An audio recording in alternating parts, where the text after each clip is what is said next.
atomic gigantification was a sweeping Japan nation when along came a dude with an ultra attitude, a Kamen Rider who's the greatest kicker of Japan. And of all, man, life's too short now, baby, to not talk big now, baby. Welcome, ladies and gentlemen, back to a brand new episode of Kaiju Conversation. I'm your host, Elijah, and joining me, as always, my lovely co-host and editor. Hello, I am Rex. Man, you are not matching my energy right now. The high, upbeat, caffeinated energy, that is totally what I have. I'm caffeinated. Well, we'll see about that, as we are about to have a full-on conversation. Now, this conversation is going to be a little different from normal. Oh? Normally we have conversations about movies, correct? Yes. Well, to start us off with our new month, and with the new month, sometimes we have themes, and for this month we have a theme. Ooh. Recently, Toho finally gave us the first look at Godzilla Minus One. And with that, we get Takashi Yamazaki finally getting to do a Godzilla movie after so long. So, what we have here is for all of you newbies out there for the Takashi Yamazaki filmography, you are about to enjoy multiple films from his filmography that are all available in Region 1 on Blu-ray or DVD. Yes. So with that, I am proud to say welcome in Takashi Yamazaki month. That was a lot more dramatic in my head than I expected. But yes, this month we will be covering all of the Takashi Yamazaki films that we can fit in. However, with that being said, there is 5 weeks in August. So for this first week, you're going to get yet another bonus episode.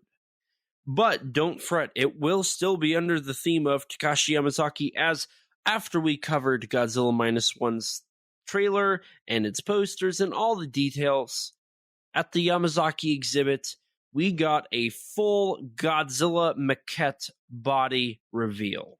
Yes. On top of that, a 2-meter statue was also put on display at the Toho Theater, the main Toho Theater, I believe, I don't remember exactly what the location is, but it's like right near where the Shin Godzilla statue is. The theater next to that. Isn't that in Shinjuku? Possibly? I think it is. I don't think it's in Shinjuku, but it's not far from Shinjuku. I want to say it's like middle of Tokyo. I don't remember exactly where. Shinagawa? I don't remember. You're supposed to know all of this, Rex. I did used to know it, but it's been a while since I looked at it. Tisk. I'm sorry, man. Well, even though you can't give us that info, why don't we talked about the reveal of the design from what little we had, but do you want to have a conversation about this design now that we've had some time to mull it over? Sure. Now that we've seen it in more than a few angles. This is very true. So, I don't know about you, but I'm pulling up an image of Godzilla. The official name it was given was Negagoji. I don't think that was official. Was it? I've been told it was official. I just saw that as a thing that people were calling it on Twitter. Because I heard some people calling it that. I heard others calling it Yamazaki Godzilla as well, or Yamagoji. Yamagoji. Yeah, So I don't think there's a fully agreed upon name for it yet. I always have been thinking like minus Goji, Yeah, I feel like that makes the most sense.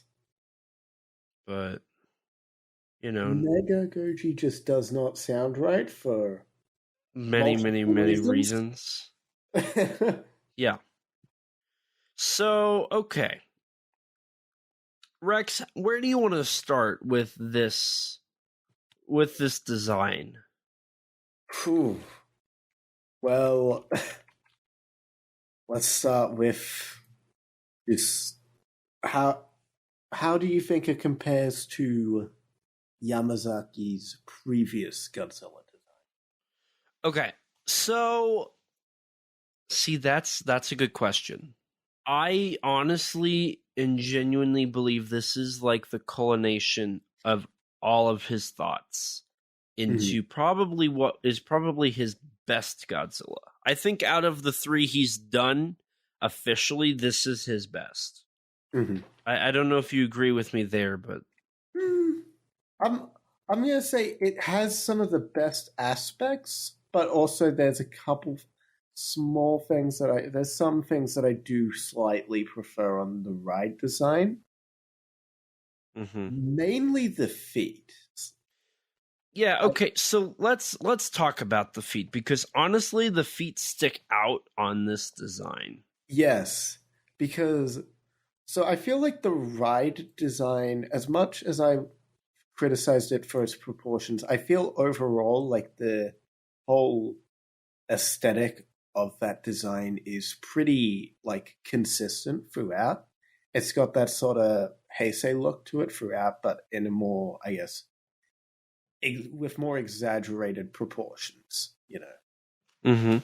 And this -1 design is very, very similar to that, except there have been things that have just been refined and, I guess, further exaggerated. But the feet here seem to look strange. They stick out because they resemble more closely the legendary Godzilla's feet.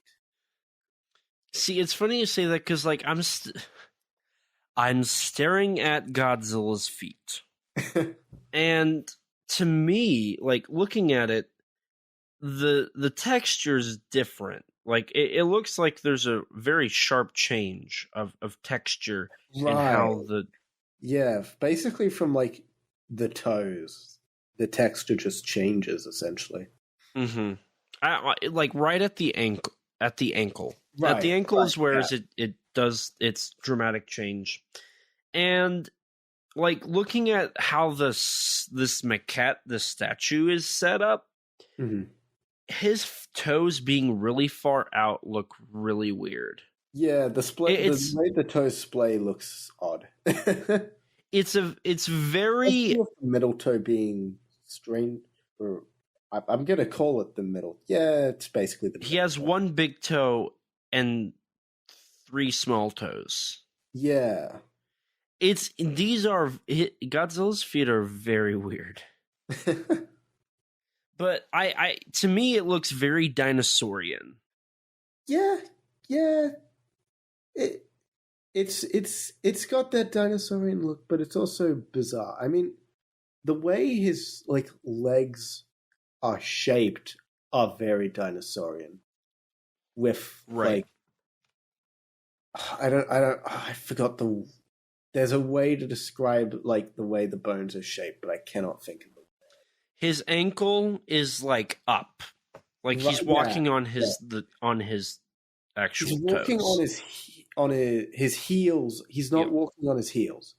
Where like previous Godzillas, it's like it's got that sort of like the lat look of, say, like humans, where humans we walk on our heels, and a lot of other animals walk on our full feet and heels, whereas dinosaurs sort of they have their heels up. That's kind of the look we've got for this new design. Right, and Shin Godzilla the only 2 Godzilla designs besides this one to do it, I believe, are Shin Godzilla and then Godzilla 98. I feel like Ultima might have did it too. I'd have to look at Ultima because say that, and I think you are correct. Yeah, Ultima does. Okay. Yeah. Ultima's feet actually look the most dinosaurian out of all of them. I mean, Ultima has clearly taken a lot. It makes sense for Ultima to look the most dinosaurian, to be honest. Right. But yeah, no, it's an interesting design choice. I feel like I don't dislike the feet, but I do kind of prefer the ride design's feet just for the consistency of it. Okay. What are your thoughts on the massive dorsal plates, though? Okay, so I want to focus not on the massive ones first, but the tiny ones. Okay. I love how the tip of his tail, the fins, dramatically change. Mm-hmm. Like, that looks so cool. I on a visual standpoint, I love the fact that the tiny dorsal plates are going a completely different direction than the traditional ones that we see. Yeah, that looks pretty cool. I'm not a huge fan of millennium-sized dorsal plates. Mm-hmm. But honestly, I like millennium dorsal plates, but I do. This isn't my favorite look for that size. I think what most Godzillas have been missing lately is the white plates. Yes, I was going to bring that up. Is that my one main criticism for this design, and is something that a few Godzillas have been doing recently, is they're too monochromatic. Namely, like, say, Godzilla Earth. Godzilla Earth, Legendary, this one. 2014 or more like later Legendary films, they kind of somewhat get away with it because of the blue glow. But it's stupid. Look, it's stupid, but I don't care. It looks cool. It's stupid. Okay. That's great. But yeah, I definitely agree with you. Like, I'm not a fan of this idea that Godzilla's monochromatic. Mm-hmm. I feel like this design, more than either the Legendary or Earth, really feels like the white tips and they really feel missing here. I would agree. And what's, like, I will say this though, like, I love the fact that this Godzilla is more brown. Like, he looks. Yeah. Oh, I do love that there's actually some color, quite a bit of color variation on this. Like, it's surprising they actually got Monster Arts to do some painting. Which, I mean, that's a welcomed change. Mm-hmm. I will always welcome. And what's cool is it's a reference to how the original suit was brown. Like, I think that's really cool. Yeah. And then you've got little details like he seemingly has a bit of scarring, as we pointed out last time. Yeah. The detail on this is great. Cheek and on his chest, I believe, as well, I think. Mm-hmm. And yeah, so I agree with the white on the plates being missed. And honestly, I feel like the plates might be a little thin. Yeah, they look real. Some of the renders make them look really odd. There's one in particular that was revealed on some of the merch where it just the dorsal plates just look kind of almost like they've been just photoshopped onto him rather than being an actual part of the design. I think I know which renders you're talking about. Because they look like really big, right? Yeah. And I mean, to be fair, he does have one absolutely gigantic plate on his back. Oh yeah, I know which render you're talking about now, where like the fins. He's in like a ferocious looking pose. Yes. Staring directly into the camera. Yeah. Which I will say this, it is nice to have a Godzilla that can look at you and it not look really flat. Like, that's something that Yamazaki has done a very good job with. Because I think the face actually looks pretty good. This is like one of our best modern Godzilla faces for a while. Yeah. But like I do prefer these fins to the Ride Godzilla. If we're gonna compare the Ride Godzilla to Minus Godzilla, Mm-hmm. I think that so like my issues with the Ride Godzilla are the fins look really tattered and tiny, and I don't like how buff Godzilla looks. Mm-hmm. Like he looks like he hasn't eaten in like 3 months. And that's my he looks like he was doing a dirty bulk and then has just gone on a massive cut. yeah. And then you look at Minus Godzilla, and I think the fins are more refined. Mm-hmm. I think I like them being bigger, and honestly, like the side view for the fins, I think has grown on me a lot. The side view has grown on me a lot too. It's mainly the front view that I feel it'll take me a bit of time. Yeah. And I love how bulky he is. Like he's bulked up, and I love that. Right amount of bulk, I'd say. Yes. It's not certain Heisei films where he looks like, you know, if he falls, the whole world's going to break. And it's not diverse bulk either. Right. Or Godzilla Ultima bulk. Right. So, He's no, I but he's not got Ultima's massive underface. This is true. This is very true. There's no way to say that without understating it. I mean, but thick thighs do save lives, like, in all fairness. Yeah, I think the Netflix intern agrees with you. Oh, I remember that. Oh, that was weird.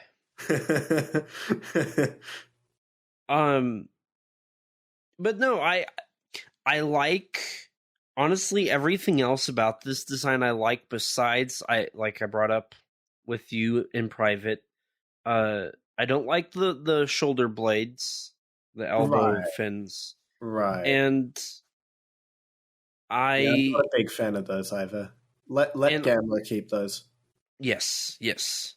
And then I also I don't like the Tokyo SOS like chest point that he kind of has. Oh yeah. I don't know. I don't have an issue with it. It looks a little weird, but I don't mind. It's not awful on this design, that chest like point. It's only really noticeable on the side profile. It's not like in SOS where like it's really visible, you know? So you know, it's a minor gripe. That one would be. Right. I don't really have a problem with it, to be honest. And honestly, like, besides that, like the back, so the SHMA's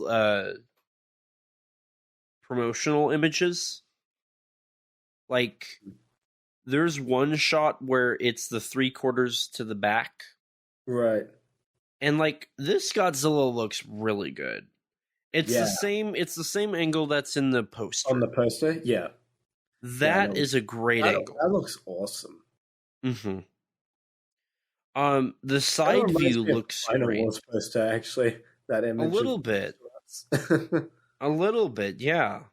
I love the Showa-esque tail. I love those tails where it's thick when it ends, not tiny like Legendary.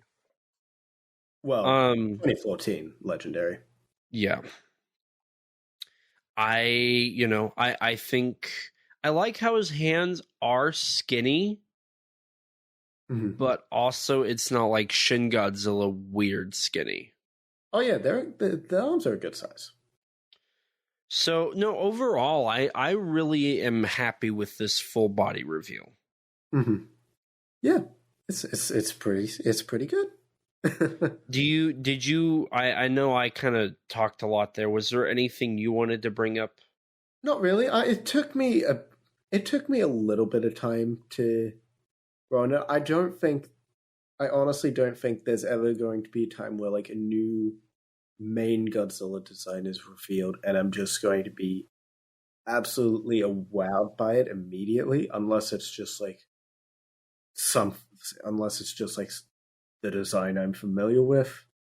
But at the same time, I still want to see something new happening. It just takes some time for me to get used to it, and well, I do seem to be growing on this design, so I'm happy about that. Likewise, and no, I wholeheartedly agree with the sentiment of like. I also agree. I don't think there will ever be a moment where I will be able to be like, oh, this design's amazing right off the bat. Like, yes, I'm going to have to see it, in motion, see it at all those angles, maybe have a figure of it to see if I do like it. Right. The Monster Arts has helped me really come to like this design, just seeing it from more angles, thanks to the reveal of those photos. Likewise. So I'm very hopeful for this design, and the good thing to me is I guarantee you this becomes the new face of the franchise. Probably. And I think it's a good amalgamation of all the different Godzillas. Yeah, it's a good modern update, I'd say, to the classic. And even more than just classic, like you can see some Millennium in there, you can see some legendary.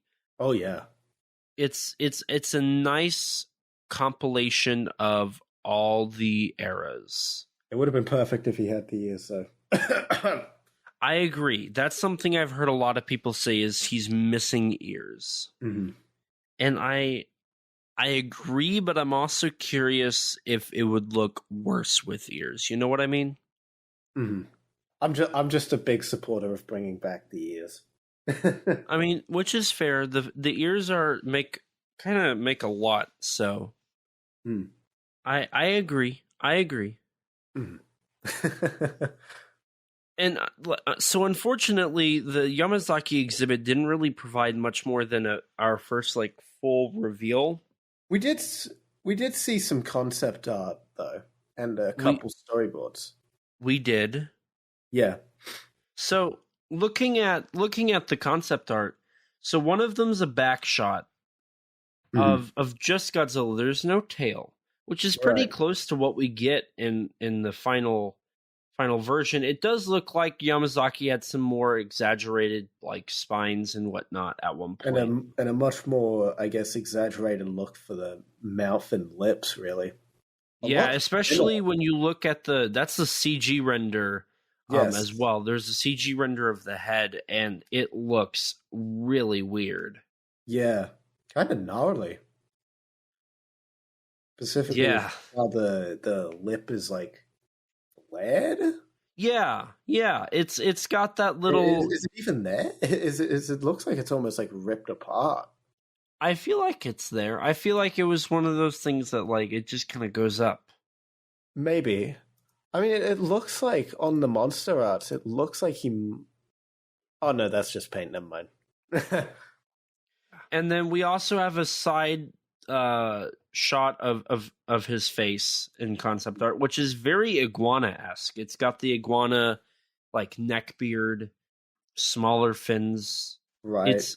It's really interesting. Seemingly of a scene of Godzilla approaching a group of fishers on a boat, which sounds really cool. The idea of the storyboard, I think, will look pretty cool in the final version. And then you also had the full body concept art, right? Which is pretty much exactly. Huh? He looks surprising. He looks weirdly upright in the concept art. Yeah, it's definitely like your typical Godzilla stature. Dinosaurian legs. Right. And it looks like he might have ears. I could be wrong. I don't think so. Doesn't look like he is. But it is pretty accurate to what the original or the final design would be. Right, it's got the general look of it. So yeah, it's I'm excited to see where this Godzilla goes. I would love to see it return in sequels if they do sequels. Who knows? And, you know, that's I think all we can really hope for is it's a good design and they use it well and it doesn't. And it's a good movie. And it's a good movie. And that's how this is the opening to Yamazaki month, because unfortunately there's not many of his films available in the United States. So we got to talk about the Yamazaki exhibit, which showcased all of his movies, not all of them, but most of them. Yeah. It featured props. Goji maquette was put on display there as well. Which I'd love to see the Always Sunset Godzilla maquette right next to the -1 maquette. Yeah. I Sadly, would love to see that in the exhibit. I didn't realize actually that the Always Sunset Goji maquette was actually a modified GMK maquette. Oh, you didn't know that? I'd heard it was like some sort of kit bash. I just didn't realize it was GMK Goji specifically. Makes sense given the clear resemblance in the design to GMK. But right. Just never actually saw the original kit compared to it until the event happened. Wait, did they have a GMK maquette too? Oh, no. There was just like some photos on Twitter comparing it. Ah, gotcha. To like the original maquette they used. Yeah, and you know, looking at that design, like especially now, like seeing the face makes it really weird. It looks really weird in the face. The Always one? Yeah. I mean, in the context of the movie, you can argue it looking weird actually makes sense. Because it's actually Chagawa's ripoff Godzilla. That's right. But like, so what's really cool about comparing the -1 and the Always Godzilla designs is you see pre-Monsterverse influence and post-Monsterverse influence. Because the Always Sunset Godzilla is very much like Showa-esque. Mm-hmm. Whereas once you get to your -1, you know, we've had Ultima, we've had Legendary, and now like it's changed. It's different now. Mm-hmm. Which is, it's very interesting to see that influence. Mm-hmm. Which I think is really cool. I think that's really, really cool. Yeah. I mean, it's just not. I'm very excited to see what Yamazaki does with this film. I am very, very excited. Yes, we are on the Godzilla -1 hype train. Yes. And that train is not stopping till December. Amen to that one. And even then, it might not stop. It really depends. It just never ends. It might never end. It might never end. I mean, if he makes a sequel, then maybe it truly never will end. This is true. So we'll have to see how well this ends up being. If we're wanting to see a future Yamazaki film again. But with that, we can go ahead. Unless you wanted to bring anything else up, Rex, we could transition here into hearing about your J-horror filled weekend. Oh, my J-horror filled weekend, you say? Mm-hmm. Well, so funnily enough, So last year, right? Around this time, actually, I went to go see Invasion of Astro Monster on the big screen. Right. a local theater, at a theater sort of close enough to me so that I could reach it, right? Right. Nowadays, I always keep an eye on that theater's coming soon selection because they play some interesting movies there. And not too long ago, I discovered that they were having a J Horror weekend, which would feature a screening of Audition, Kiyoshi Kurosawa's Pulse, Cure, and Ring. And with that, we've hit the marks of the Monster vs. Trash, and Ring has been brought up. Yes, Monster vs. Trash. Go watch Ring instead. But yeah, so I ended up wanting to go. Very much wanted to go at the very least to the Ring showing, which was on the Saturday. And fortunately enough, I actually got to go. I got to see Ring on a bigger screen than usual, but admittedly, the screen wasn't the biggest. Oh, well. But it was interesting, though, because, like, so I walked into the theater, realized that that they didn't ask me or select a seat for me when I'd ordered my ticket, so I was just able to choose whatever seat I wanted in this screening. And so I was surprised to realize that the front rows were actually the second row was actually the best row in the house. And so I sat perfectly in literally the perfect spot in the middle of the second row. Absolutely incredible seat.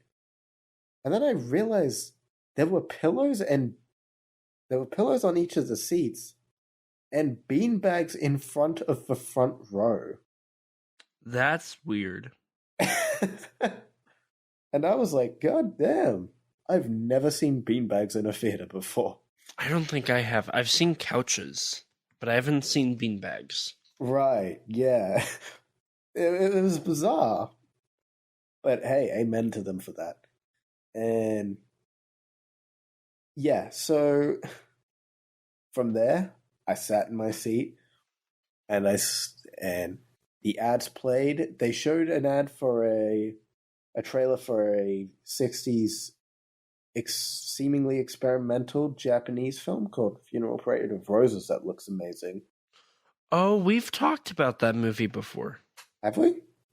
Yeah, when we were doing our whole let's see what people think is the best Japanese movie, that one was on there quite frequently. Oh,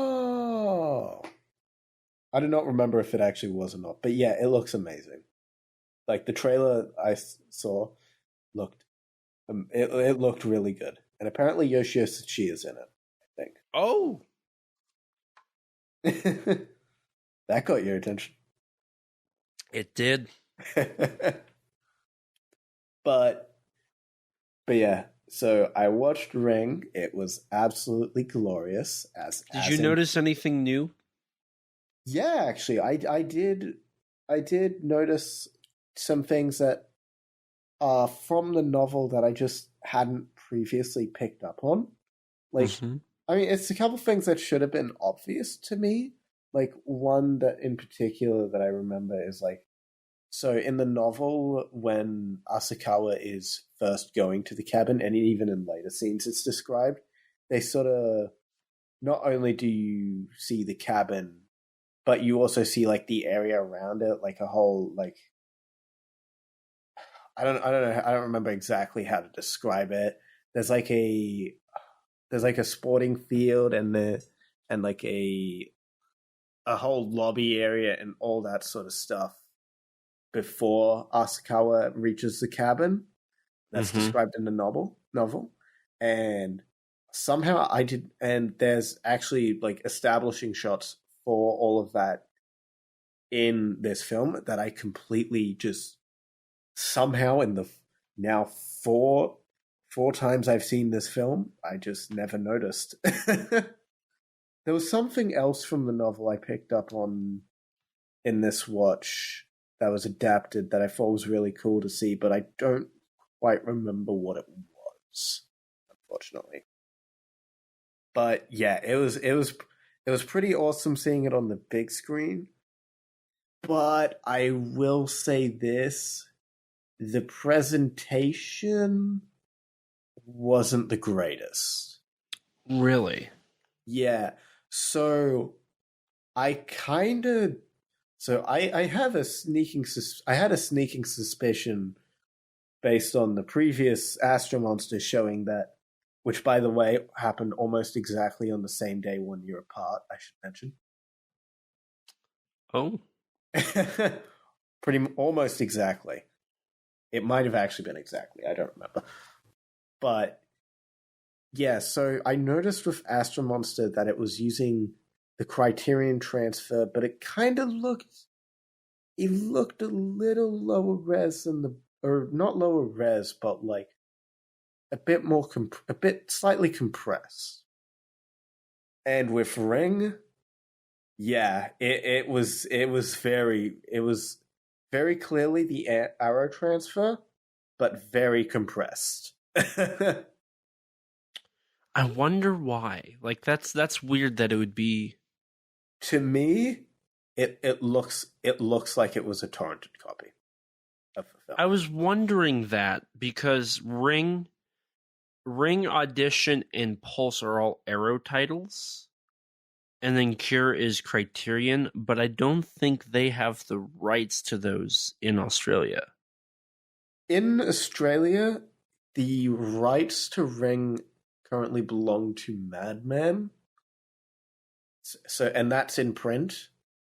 But Pulse, Pulse used to be in Madman's hands, but not anymore to my knowledge.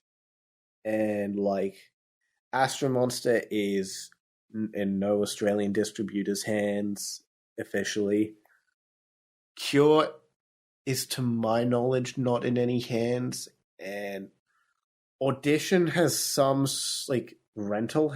You can rent it on like Apple TV, but it's not on like physical, and I don't know other places to get it. So yeah,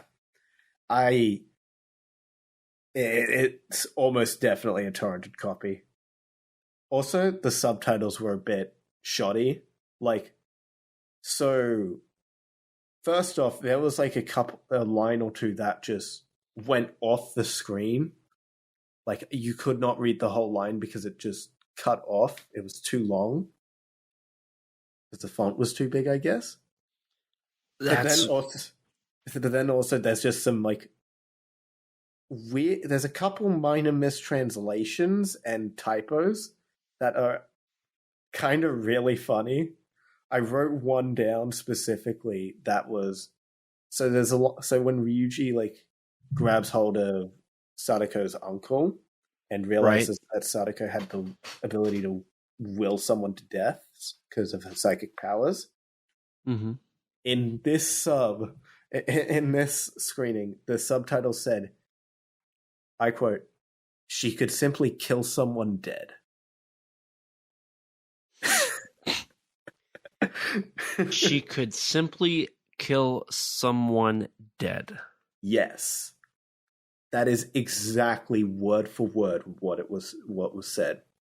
She could simply kill someone dead.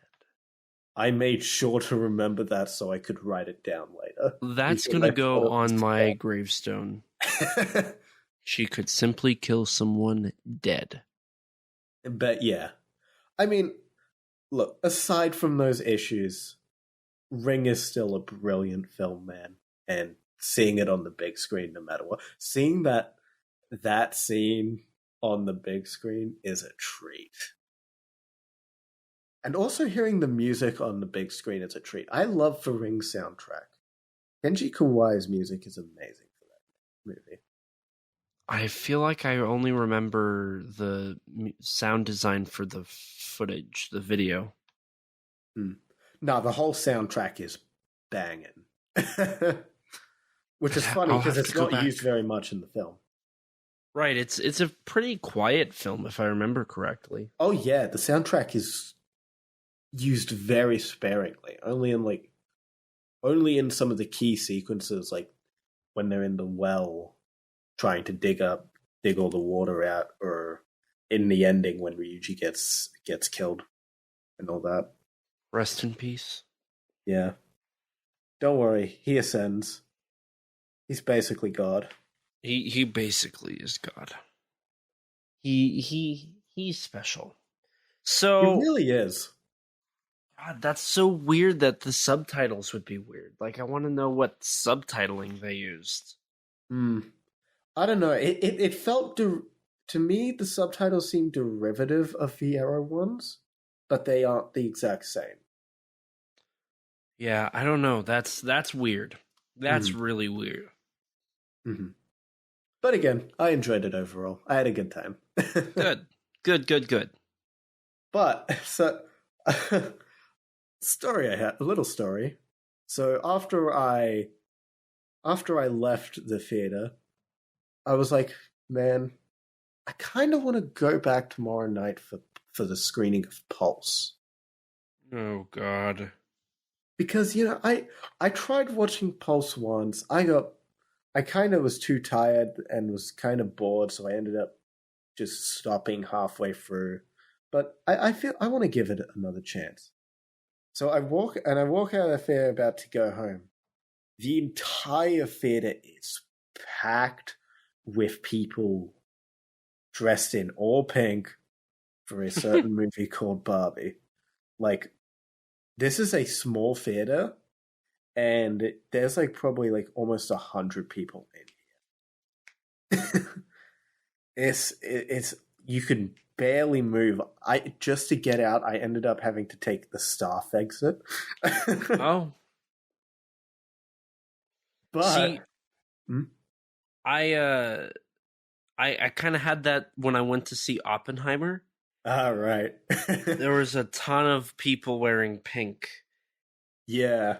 But yeah. And then once I got out, I went to the bus stop and waited for my bus. And yeah, it was nice, peaceful. It was kind of annoying because my phone was almost dead. So I was kind of trying to preserve its battery. I was trying to preserve its battery for as long as possible. Mm-hmm. But then, yeah, it's a darkly lit area. It's like kind of late at night. Not terribly late, but like, yeah, it's very much into the nighttime. Okay. And again, dimly lit bus stop and all that. I had one of the biggest scares I've had in a while waiting for the bus. I was just standing around and I see two guys, very tall dudes in black hoodies sprinting straight towards me across the road. That's not good. And I see this and I'm like, oh no. Oh no. Well, you do karate, right? So you should be fine. Look, man, in a 2v1 situation, that's not good no matter what your experience is, man. Jackie Chan disagrees. Unless you're Jackie Chan. Like, a 2-on-1 is not an ideal situation. Depends on the situation, if you ask me. 2v1 is pretty good on one way. There's a joke there that I'm making that only a handful of people, all the adults, Jesus, you feel, Jesus, that's very condescending to the audience. So, okay, so did you die? Thankfully not. Thankfully. Okay. To my absolute relief, they just ran straight past me. But goddamn, was my heart rate high. I thought they were gonna try and mug me.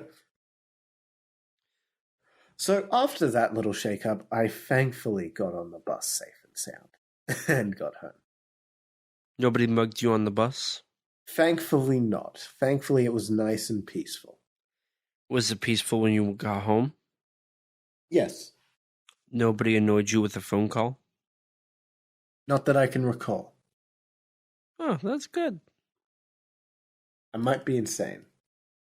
I feel like I called you that night. I don't think you did. I feel like we talked that night because you were like, bro, I gotta tell you a story. No, that was like a day later. That was like a day later. But yeah. Eventually, I actually did go. After a little bit of thinking about do I want to go to that bus stop again? I was like, sure, I'll go see Pulse. And I did. And you know what? So, I actually ended up liking it. Really? But I will say this. I do think it's a bit overrated. Oh, a little bit. That movie, okay. We're not going to go into this, but that movie is probably one of the most boring movies I've ever watched. You see, I feel like the first I feel like half the movie is interesting and half of it is pretty uninteresting. I feel like the red room scene is a masterpiece. Well, like the one with the lady there. Yeah. Ooh, yeah, that got memorable. Me chills. It has some good memorable moments, and I think I liked the story with the dude and his love interest, who's played by Koyuki. Mm-hmm. I enjoyed their story, but I did not care in the slightest about the other one, with like the girl and her co-workers. Did not care in the slightest for that. See, I remember liking it up till about the 30-minute mark, and then it just got boring and awful from there for me. Honestly, I thought it was fine for like the first like 40 minutes to an hour, but I feel like it got more interesting to me after that point. I feel like after that point is the second half of the movie was where I actually felt somewhat interested in what was going on. I mean, it helps that I hadn't seen that half of the movie before, to be fair. Right. So it was entirely new, but I felt once the themes kind of became pretty obvious to me, that's sort of where I got kind of more interested in the movie and what it was trying to do and say. I gotcha. Okay. So I like it. It's a good movie. Oh, I disagree. But it's not Kiyoshi Kurosawa's best film, and I would not call it one of my favorite J-horror films. It's not Ring. This is true. It is far from Ring. Yes.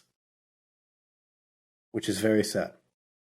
And thankfully, I did not have any other scares when leaving Pulse. Oh, good.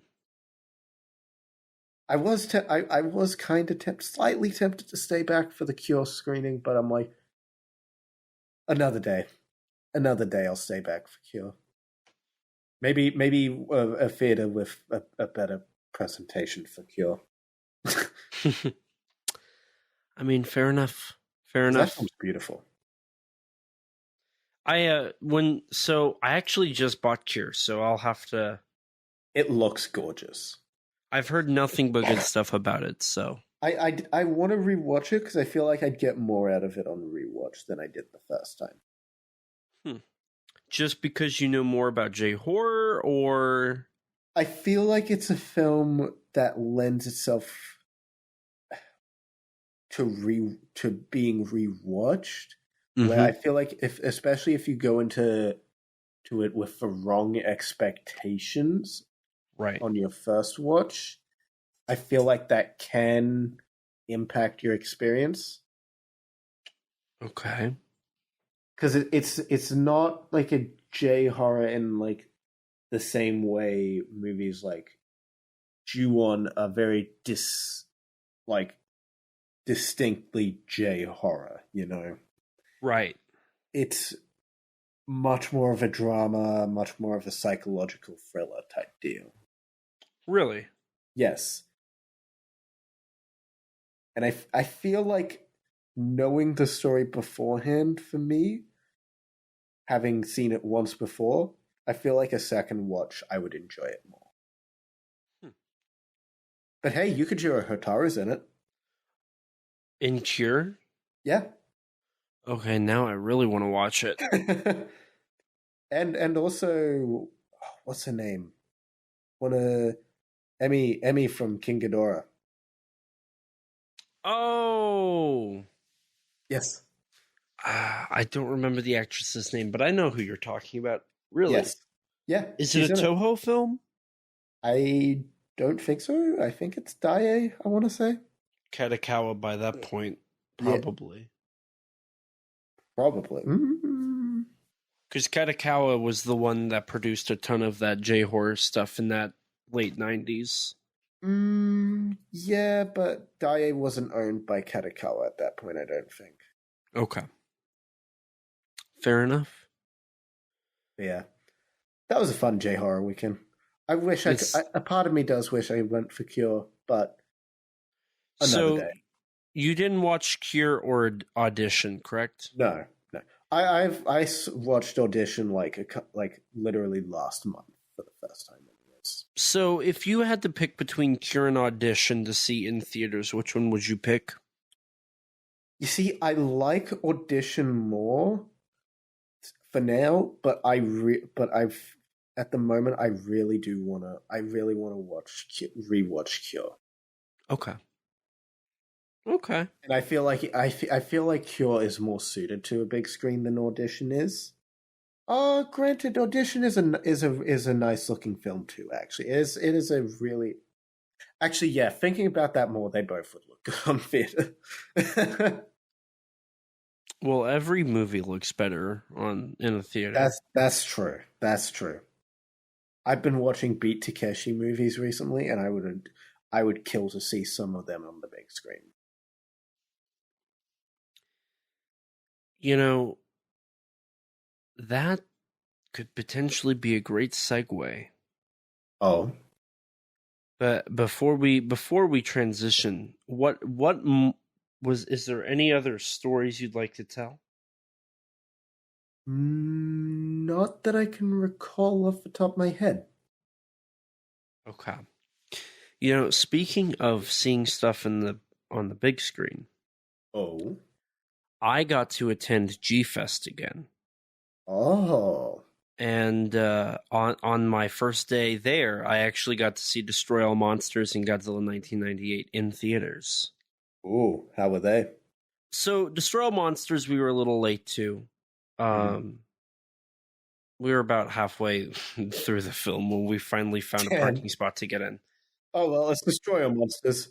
Yeah, I remembered how boring it was. As long as you get in, like, just before the Tokyo destruction sequence, you're all fine. Yeah, we were before that. We were when they were discovering nothing. We were there when they were discovering the remote control devices. Wonderful. So no, it was I was reminded how boring that movie was, and then I forgot how 90s 98 is. Oh yeah. Like, I was genuinely surprised by how dated that movie is, between the comments made, the slang used, and like everything about it. I was like, man, this movie aged horribly. And they used the 4K transfer, so like it's the CGI looks worse because it's in 4K. Which was kind of disappointing because the Blu-ray looks pretty good, but the 4K is where it really shows that it's lacking. Right. So I got to see those, but before I could even go see those, I had the longest trip to Chicago ever. It took me 18 hours to get there. I rode the train again. but due to delays and whatnot, it ended up taking me about 18 hours to get there. And then there was an hour to travel from downtown to Rosemont, where G-Fest is held. Right. So it was a very, very long day for old ET and trying to not die. I actually had Nathan buy me a energy drink and bring it because I was like, I'm gonna need it. But no, I got to the hotel. I first met with Kim. Kim met me in the lobby, and we waited for Nathan and Michael. And when they finally showed up, I of course got my drink, and we had a little trouble checking in, but we figured it out. And then we got all of our stuff up in the room, and then it was like, okay, we got to go to the Pickwick. Mm-hmm. So we went there. We had some trouble finding a parking spot, and then we eventually found one. We watched the first double feature. I was so tired that I needed to go. Like, I was falling asleep during Destroy All Monsters. Fair. Saturday comes around, or Friday comes around. That was Thursday. Friday comes around. So I get my name tag and whatnot. The lines are crazy for tickets to get Yumiko Shaku's autograph to, get in. The opening ceremonies actually this year were a lot shorter than they normally are. It was really weird. Huh. Normally they last for like an hour. This time they lasted for about 40 minutes. Damn. It was a little weird. But as the weekend continued, so after that it was just hang out with people, then go to bed, right? Saturday I had the Matango panel. Right, had that good. Which went really well. A lot of people said that I had the best parts talking about the J-horror aspect. So, the podcast did something. It helped me prep for a panel on Matango. You're welcome, man. So Friday, the tickets for Yumiko Shaku sold out. I found out they were only selling 100 tickets per day. They ended up selling 150 Friday for some reason. And Saturday, they decided to up it to 250. Right. So I wasn't informed of this until after I had made the decision to wake up at 4 a.m., go stand at the Yumiko Shaku line, and be the third person to get a ticket. Mm-hmm. I was a little upset. How unfortunate. I was like, I slept for 3 hours and got up still just to make sure that I got these tickets. And now they're like planning to like sell double and a half of what they did. I was fuming. But nonetheless, 10 p.m. came around and I got my ticket and I got her autograph. I got a picture with her. It was a little weird because like we weren't allowed to show her anything on our phone. We weren't allowed to touch her. We weren't allowed to really talk to her. It was very much like you stay on one end of the room, she'll stay on the other. You'll take the picture standing in a photo together, and that'll be that. Right. It was a little weird. But I respected it. I got my autograph and called it good. Right. I went to the Collect All Monsters panel that day, which was a live recording of Kyle Yount and his crew doing their show. And they had a raffle where you got a raffle ticket and they would draw, and if you got it, you won a mystery prize. I didn't win, but there's a reason I brought that up that I'll bring up for Sunday. Okay. So after all of that, again, just hanging out with everybody, just, hanging out with the guys. Now, Saturday, another person, a part of the Monsters with Attitude team, Jordan, who's a really chill guy, he came in and they got him to do the one chip challenge. And he asked me, he was like, "Yo, bro, how spicy is it?" And I was like, that's about a 4 out of 10. So you demon. He did it. He did the challenge. And after he ate it, he was like, "Bro, that's no 4. Bro, that's no 4." And then we walked down the street to the mall to get food, and he went with us, and he ended up like, when we got there, he ran straight to the bathroom. and Michael went to check in on him, and he was like, Bro, that's no 4. So, because once it processes, it still stings on the way out. So, like, it went straight through his system. And he ended up calling an Uber to come pick him up and take him back to the hotel. We didn't see him for a while. He was struggling really, really hard. But was that his raffle win? No. But so we got food. Prize Scorpion challenge. Yeah, there's one chip challenge. I wish. So after, that's what you'd do for your raffle. Yeah. Well, we'll bring up the raffle again. So I ended up getting Japanese food. I got octopus balls and ramen. We took it back to the hotel. We ate it, and then the costume contest happened. So we went to I went to that. I actually found a way to get a really good spot to get photos, so I have a ton of great photos. Oh, good. I heard a bit of criticism for how they were handling, so that's good. It was a little rocky. They're still trying to get back into the swing of things after COVID. Right. So there's a lot of hiccups still that they're working on. Right. But they'll figure it out.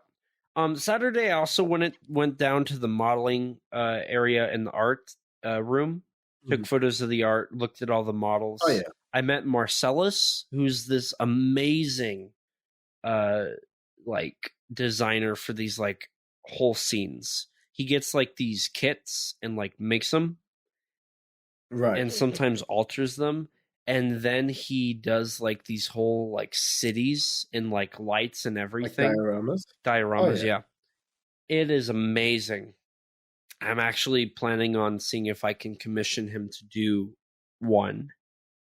But no, it's beautiful. It'll be expensive, but it'll be worth it. No, it was beautiful. And they showed off a custom made Titanosaurus he did, where he 3D printed it, like he designed it and printed it and then painted it. Right. And it looks amazing. He actually made it for his friend Leslie, and I got a video of him like seeing it, and it's priceless. It's like the best like reaction ever. It was pretty fun. That was a lot of fun. There was also the Omega Beast showcase, which was a huge Godzilla and then a bunch of like almost X pluses that are a little more detailed. So I went in, I looked at all those. They had a Kiryu, a Shin Godzilla, and a Zilla that they didn't want leaked out. They didn't want it leaked out. That's all I'm going to say to that one. Yeah, that's funny you mentioned that. A certain someone I know, man. Yeah, we don't have to bring it up. So the rest of Saturday was honestly just chill, like hang out with the guys. And then Sunday comes around, and oh my god, it was crazy. All 3 days, of course, going to the dealer's room. Sunday, I had to get Don Fry's signature on my Godzilla Final Wars completion book. I did get that. Right. I got. Oh, also, I forgot to bring up Friday. I got Linda Miller's signature. Nice. Got her signature in a photo with her. I met Don Fry for the second time. Got a photo with him. Got him to sign some stuff. So this is why I brought up the raffle. I wanted to get a photo with TJ Storm. I already have his signature, but I wanted to get a photo with him. I was a decent human being, and I wasn't going to like just get a photo with him. I was going to pay for it and whatnot and be a nice person. Mm-hmm. He spent 20 minutes with each person. So the line was moving nowhere. Oh. As I'm down there, I look at my phone and I have a missed call from Michael. Yeah. There was a second drawing for the Collect All Monsters panel. And it was a custom painted, limited edition Burning Godzilla Safubi that's worth like $600. Right. And the winning ticket number was 511606. You want to know how I know that by heart? Because it was yours? It was mine. But because I was stuck in the fucking TJ Storm line. So now TJ Storm is the worst person on the planet. And I hate TJ Storm.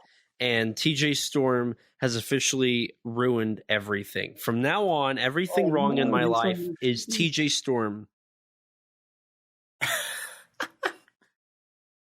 All right, so TJ Storm is now my best friend. Wow. I'm sorry, he's just doing God's work. Is this what we doing now? Yes. Wow. I can't believe you. You're welcome. So yes, that was a huge disappointment. So after all this, I had to go. My short film SOS Seek Shelter had its premiere at the amateur video contest. That's not actually a contest now. So they didn't tell me this, but there's no contest. But they call it a contest. It's a whole thing. I was not happy. So Rex, you've watched it. Yes. You watched it with headphones, if I remember correctly. I believe so. Yeah. So you heard like the best version of the audio. Right. Like there's a lot of audio and a lot of sound and a lot of like mixing there. Mm-hmm. That is in surround. Like you need two speakers to do that, right? Right. Their speaker, the left one, was not working. So it was only right. And they were like old speakers that had static coming out of them. So my short film is like very quiet and very loud and has a lot of like sounds and has a lot of bass. The monster roar for my short film was so powerful that only half of it played through the speaker. So on one hand, I guess I did a good job at sound design because, you know, it was better than the speaker.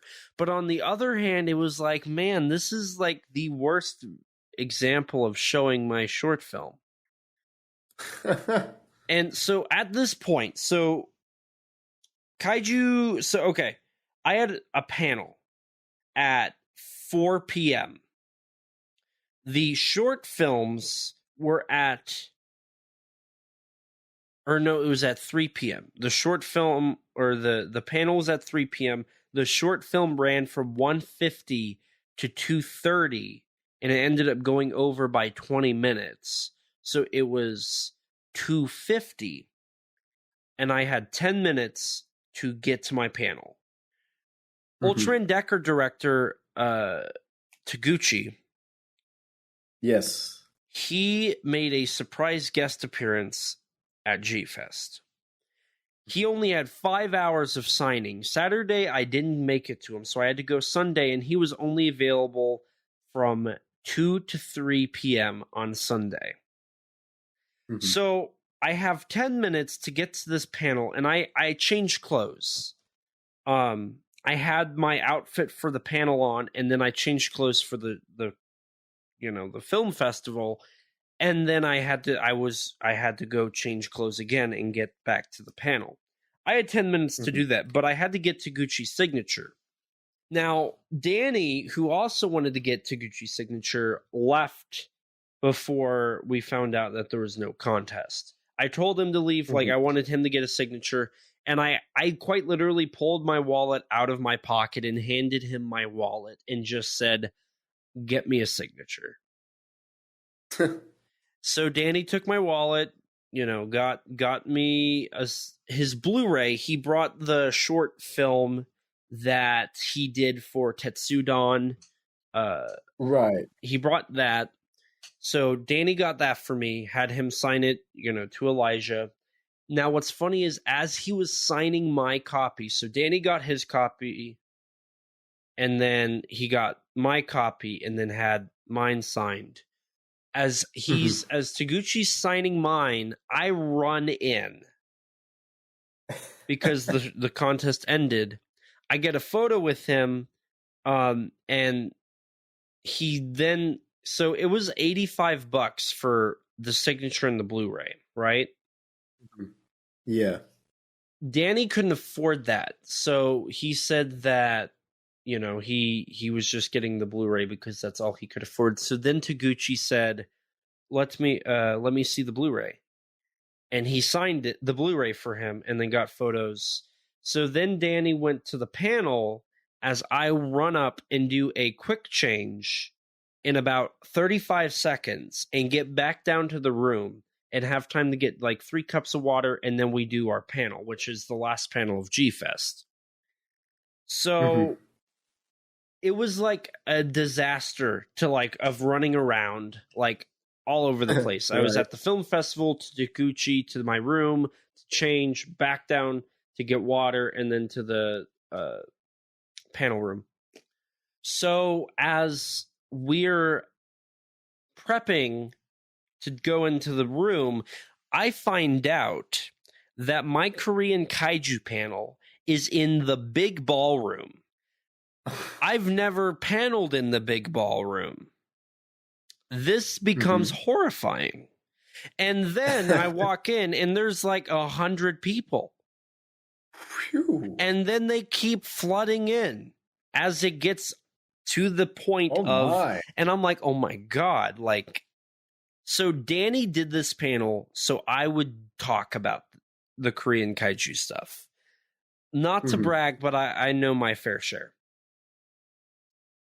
So Danny's the reason that I was doing this, and there's a room of probably 200 people now, and it's in the big ballroom, and I'm supposed to be presenting all of this, and I'm like, oh my God, I'm gonna die. So Danny and I end up going through with it pretty all right. We ended up having to cut it a little short because we just didn't have enough time to cover everything. Right. But a lot of people said that was the best panel of the weekend, which was really cool. Because it was all of my stuff. So yeah, it was quite the experience. I did enjoy it a lot. It was a little scary, but we made it work. We got through it just fine. And, we do what we always do, which is power through it, right? So Sunday night, we ended up doing an after party. We all played board games with each other. Adrian, Michael, Nathan, Kim, and Danny. We all hung out and did some board games and whatnot, had a good old time. And then from there it was like go to bed, or so you think. So I have a little tradition that every Sunday night I get together with a group of people and we talk about stuff. Mhm. I'm just going to say we talk about stuff. And it was great. I didn't think I was going to get to see them this year, but they found me Sunday night, as it was Nice. last year, and we chatted. It was a great chat. I ended up staying up till 3 a.m. And what had happened was everybody went to sleep, and I didn't have a key to the room. So, like, the only G fans left are the ones that are drunk or passed out or high. Right. So I'm like, crap, what am I supposed to do here? Like, do I try to room with somebody else I know, or do I, like, risk taking out of the deposit for getting a spare key?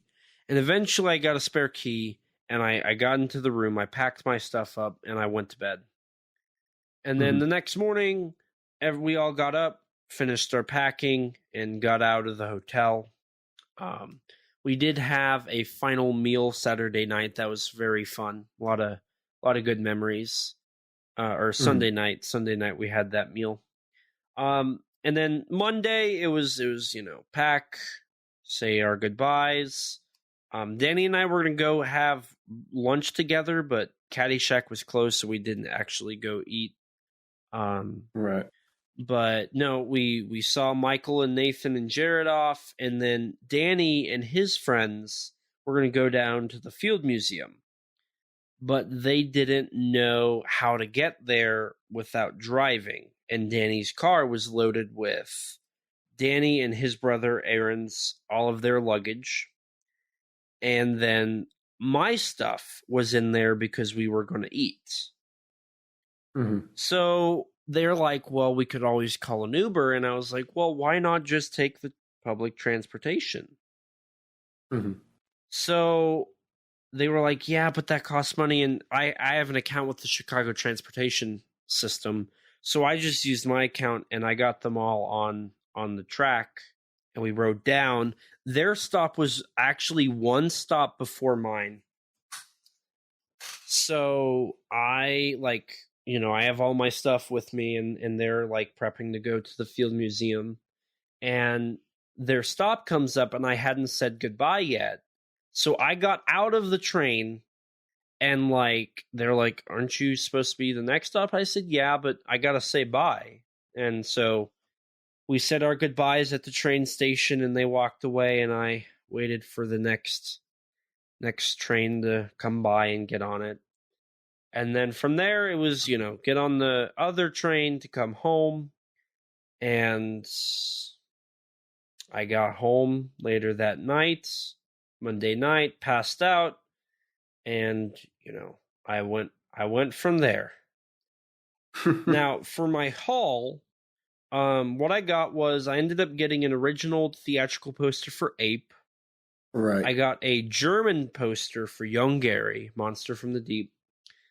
And then for the rest of my haul, what I ended up getting was I got a SH Figure Arts Masterpiece Collection Ultraman 66. I got Godzilla vs. Megaguirus' theatrical pamphlet from Japan. I got a Toygraph 1964 Godzilla Sifubi Hawaii color version. I got Taguchi's short film signed by him.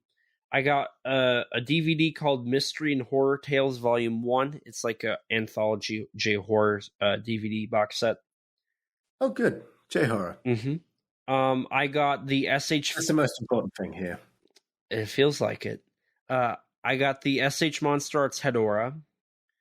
I got Mysteries of Ultra 7 Issue 1.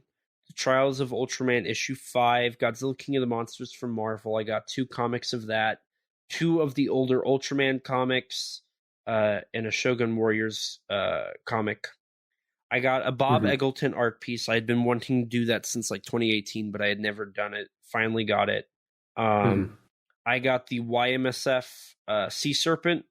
I got the Godzilla King of the Monsters and Rodan CEDs, which are pre-laser discs. I got a bunch of like mid 80s Ultraman Bandais. I got Metron, Golmera, Red King, Pigmon, and Bemular. Nice. I got the Daimajin Movie Monster Series Bandai. I got the Orochi VHS, Attack of the Super Monsters VHS. I got the G-Fest mug and shirt. I got a Don Fry shirt.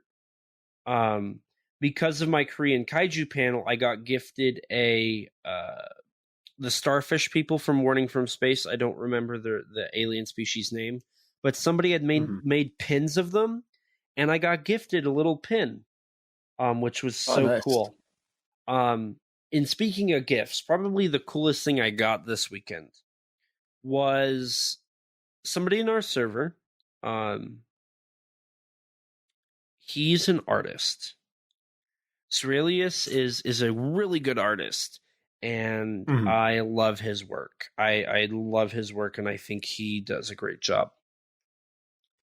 He was going to G-Fest, and he messaged me, and he said, "Hey, can I make you some art?" And I said, "Absolutely." Like, I'm not going to say no to that. Right. He ended up, and I told him, like, don't tell me, like, make it a surprise. Whatever you want to draw it, and I'll take it. So he ended up drawing a Godzilla Minus One picture. And this thing is gorgeous. He was like, "Oh, it took me about an hour." I'm like, "Only an hour? Like, this thing is..." Wait, what? Yeah, it only took him an hour to do the art piece, and it is beautiful. It is absolutely stunning. I got it in a frame, and I put it up on my signature wall. I was like, "Man, that is beautiful." It is a great piece. Like, he is a very talented artist. He needs to get some IDW work or something. Like, he's just so good. Right. So yeah, I ended up getting a lot of stuff. I was pretty happy with my haul. I ended up getting a little of everything. But something that I was really happy to finally get. Now, Rex, I messaged you about this, and this is gonna be I saw this. This is gonna be the bookend to my G-Fest experience. So at All Monsters Attack, I bought a poster, but I was afraid to ship it back because I didn't know if I could get it back in good condition. The poster is something that I picked because of how near and dear it was to me. So, Rex, you and I first started this journey back in 2021, right? Or 2020? Jesus, has it been that long? It's been a while. But we started with a movie. Now, you had edited the Curse of the Demon episode. Right. And I had edited the them interview. So we had started working together, but we hadn't really done anything. And then I invited you on to do the Super Inframan. Yes. And that was probably one of the best decisions I'd ever made. And so for me, the Super Inframan, I mean, it's a great movie. Like, I love that thing unironically. But more so than that, it's Kino. The Super Inframan is like, it's a movie that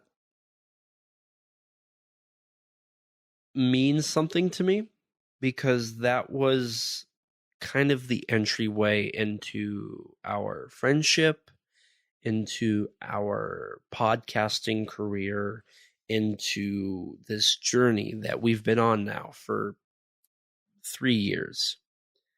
Right. And at All Monsters Attack, I found a guy who was selling an original theatrical poster for Inframan. And when I saw that, I knew that was going to come home with me because that symbolizes so much. And it symbolizes our friendship most importantly. And now I have an original 1975 Inframan poster to always remember our friendship, which is probably one of the coolest things I got to bring back from Chicago. When am I gonna find one for myself? That would be cool if we both had an Inframan poster. It's like we're not going to get tattoos, but we're going to get Inframan posters. Oh, I love that. I love that. So yeah, I didn't mean to get too sappy there, but yeah. Sounds like you've had quite the G-Fest experience this year. I had a great time. I didn't do all of my traditions, but I got to hang out with Kim and Nathan and Michael and Danny, and I got to see Kim's husband again, he's a really cool dude. I love him. I got to meet Danny's brother, Aaron, who actually helped suggest kind of the new podcast setup. I have new equipment, which hopefully makes me sound a little bit better. Nice. This is the first episode that was recorded not as a live stream to use it. So I got that. Eric and Carrie I got to meet them for the first time. They're amazing human beings. Joe and Momo, amazing human beings. Adrian, an amazing human being.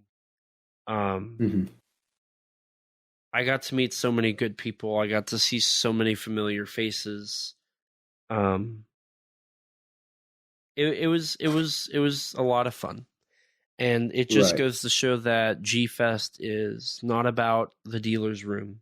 It's not about the panels. It's not about the art rooms or the film festivals or the theatrical showings. It's about the people.